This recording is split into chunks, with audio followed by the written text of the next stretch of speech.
specific questions, but having said that, I will give you the lead detective, and she's going to walk you through this. Good morning. So basically, you all know the facts of the case, but I'll just kind of run down them. On May 26, 1990, Marlene Warren was at her residence, which was out in the Aero Club. She was home with her son and several of his friends. A vehicle pulled up in the driveway. They noticed someone dressed as a clown exit the vehicle and approach the front door.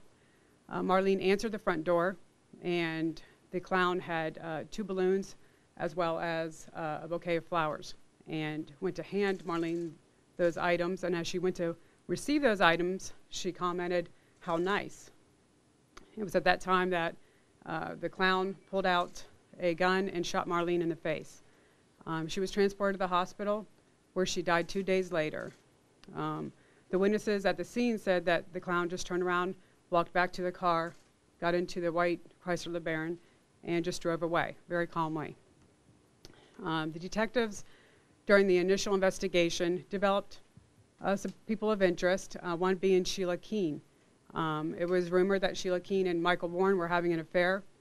We now have learned since then that they have married, and they are currently married. And they were living in the Tennessee, Virginia area. The detectives during the initial investigation, Detective Bill Williams and the rest of his team, did a phenomenal job documenting the entire case, as well as collecting and preserving the crime evidence from the crime scene.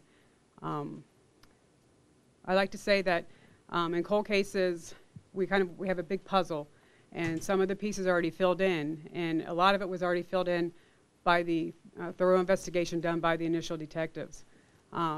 We just needed a few of those little pieces of the puzzle, and we were able to do that with the new technologies in DNA, and we were able to complete the puzzle, and I think that's what led to the indictment. I would like to definitely thank members of the State Attorney's Office. This case was reopened in 2014. I began reviewing it as a cold case. We kind of formed a little task force with members of the State Attorney's Office and the FBI, and we went back and interviewed numerous witnesses. We had to locate and find them and then interview numerous witnesses. We reviewed the evidence. We were able to submit new evidence for DNA analysis, and in doing so, we were able to get the indictment. We learned that they lived in Virginia, had a house in Virginia and Tennessee. We did make contact with the Tennessee Bureau of Investigation, who they assisted, as well as the Washington County Sheriff's Office, as well as the U.S. Marshals.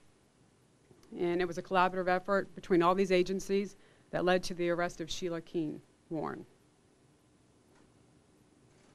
Are any other arrests likely? The case is still ongoing, and we will definitely work diligently to determine if anyone else was involved. Can you talk about, not just this case, in the bigger picture, the sheriff talked about, I'm sure the state attorney will talk about, the advancements in the technology that allow you to be able to solve this kind of case, and specifically, what in the bigger picture does that allow you to do, and how far you've come in that area? That was a lot of questions. Back in 1990, I believe back then they just had ABO typing and things like that. So now we have nuclear DNA, we have touch DNA, we have mitochondrial DNA, and all of those things together allow us to be able to test items that weren't able to be tested back in 1990. So it has definitely led us to be able to solve a lot of our cold cases through the advances in technology. You mentioned a relationship between the two of them. Was there a relationship, if you can say, at the time period where the defendant allegedly committed this act, between the husband and the defendant? People had been interviewed, and there was statements that they were involved. However, both had denied being involved in a relationship at the time of the murder. Is Mike Warren still considered a potential suspect? The case is still ongoing. What was her demeanor when detectives approached her? I mean, it's been 27 years. People forget, and sometimes their memory isn't the same. So was she under duress when she realized that this door was closing on her back?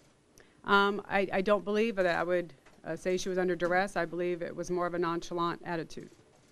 I mean, she smiled in her booking photo. Yes. Was that a surprise to any of the detectives? No. Can you reiterate what she said before she shot her and what the balloon said?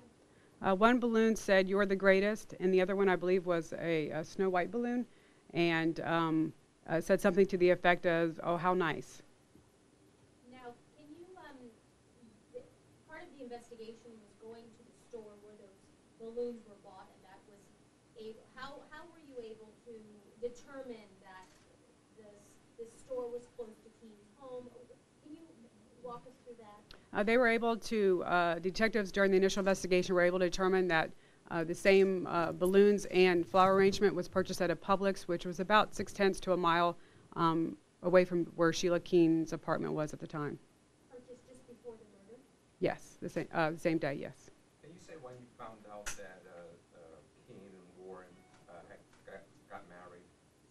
When they got married, I believe it was, they waited until 2002 to get married.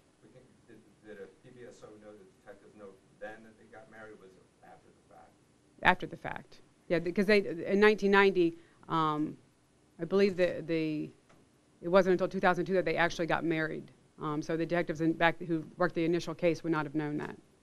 Given all the evidence that you had back in 1990, do you understand why she couldn't have been prosecuted then? That it just wasn't quite over the line? Yes, that obviously is the decision of the state attorney's office, and if they don't believe that there's sufficient evidence to prove the case beyond a reasonable doubt, then you get basically one shot. If you roll that dice and you take that chance and she's found not guilty, then she never can be charged again. So sometimes just patience is the best. Besides DNA, is there any other key piece of evidence you can talk about now that really in search of the crime? I cannot. Can you tell us what was found inside of the Chrysler LeBaron? I cannot.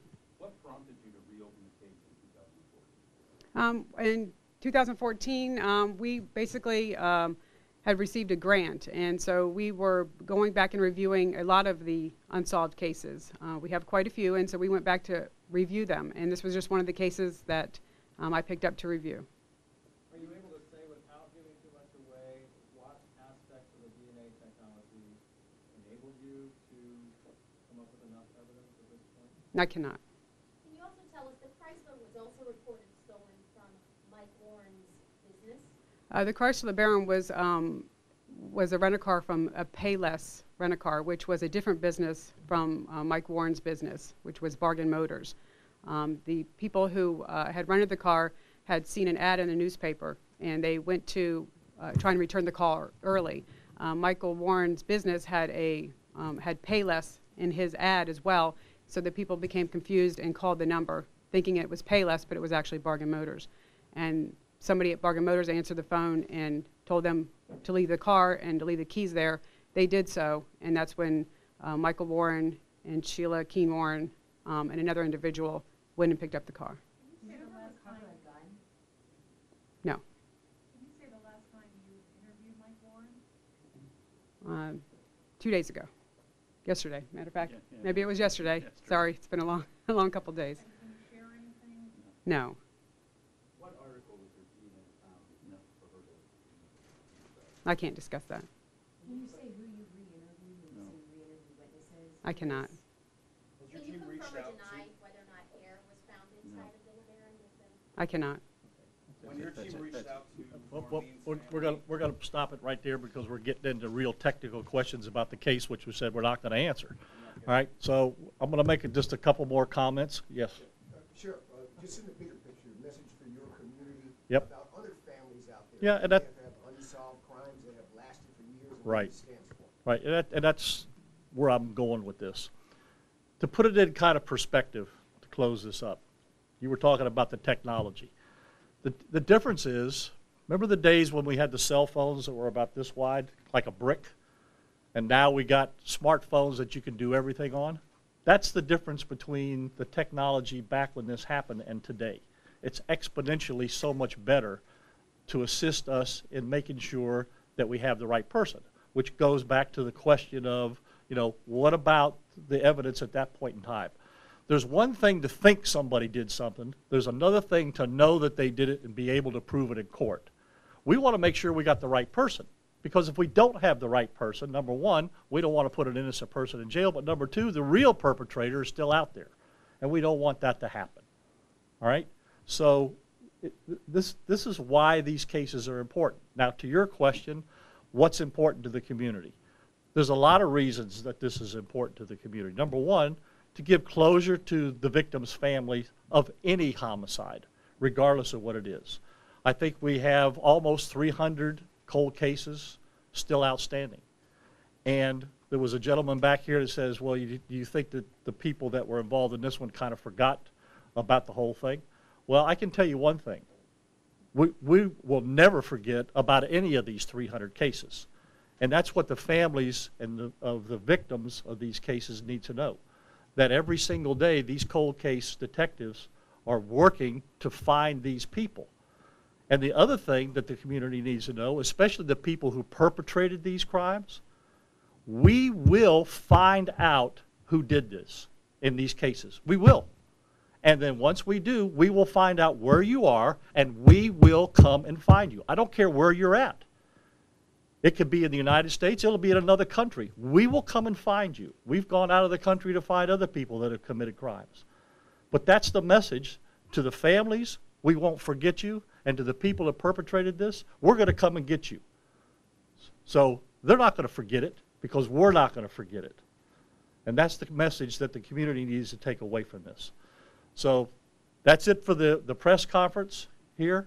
We appreciate you showing up. There's a lot more to be done on this. It's ongoing. And as developments happen, we'll let you know if there's anything further in this. Thank you very much.